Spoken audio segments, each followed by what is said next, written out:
За яа харахгүй ерөнхийлөгчийг Монгол Улсын ерөнхий сайд байх үед тийм ээ 19 20 21 онд бол Улаанбаатарт утаагүй болж байсан бас түүхтэй.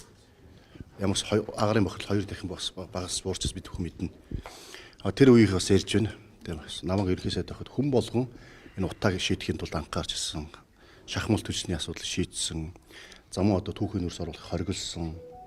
За цахилгаан станц болоод уурын зуухнуудын одоо шүүлтүүрүүдийг фильтрүүдийг бүгдийг сольж одоо утааг болох асуудал шийдэж байсан. Үүний үр дүн одоо тийм дахиад ирсэн хяналтаа маш сайн тавьдаг гэсэн цагдаа мэрэгжлийн хяналт за мөн одоо бас агаар орчны бохирдлыг бууруулах одоо үндэсний хороо байгууллага маш сайн одоо анхаарал тавьж хяналт тавьдаг гэсэн уулан дээрээс өдөр болгон дурамддаг гал түлж байгаа айлыг очоод тийм үү юу түлж ин үзээд түүхийн нөрс түлж ин дугуй шатааж ин моторын тос одоо хөвөнтөө даваатай холиод ингээд шатаад ирдэг бүгдийг ингээд хянаад үзээд шалгаад торгооч хариуцлага тооцоод ингээд утааг бас багасгаж байсан түүхтэй яг үүнтэй адилхан бас тийм үү таахан бас ажиллаж жоохон сайжруулад хаорондоо уялдаа холбоотой ажиллах юм бол утааны асуудлыг шийдэх боломж байгаа шүү дээ.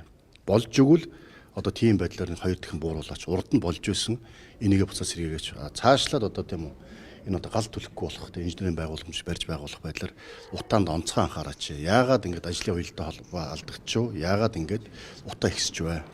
Яагаад мэрэгжлийн хяналтыг татан болгочихв? Яагаад агаар орчны бохирдлыг бурах үндэсний ороо татан болгочихваа? Гэдэг асуудлыг бас яриад энэ урд нь болж байсан тийм сайн туршлага байгаад байхад урдхаас илүү дордож байгаа чинь та бүгдийн ажилтай холбоотой байна шүү. Тэгэхээр энэ асуудлаас илүү анхаарч ажиллаач гэдгсэн. Өнгөрсөн хугацаанд агаарын бохирдлыг бууруулахад баггүй хөрөнгө хайсан тийм ээ. Гэтэл ямар ч үр дүнд хүрээгүй. Тэгэхээр яг энэ ерөнхийлөгчийн уулзалтаар яг яагаад үр дүнд хүрээгүй энэ их мөнгө хайчсан гэдэг хариуцлагын асуудал яригдсан уу? За сая бас одоо цагдаагийн байгууллагын удирдлагууд, тагнуулын байгууллагын удирдлагуудаас оролцсон. Ер нь одоо хариуцлагагүй ажиллаж байгаа улсууд төр хариуцлага тооцох хууль зөрчил нөхдөд тийм үү? Хуулийн хариуцлага хүлээх энэ талдаа бас одоо ажиллаа эрчимжүүлээ гэсэн бас чиглэл өгсөн. Энэ яа харахгүй бас үнэн шүү дээ бас тийм. Урд нь бол агарын бохирдол бол 2021 онд бас тодорхой хэмжээ буурч ирсэн. Тэрийг бид бүхэн мэдж байгаа. Ядаж тийм бүтэн одоо бүр утааг болгодгоо маа гэхэд тэр хэмжээнд нь буцаагаад аваач яагаад чадахгүй байна та нар.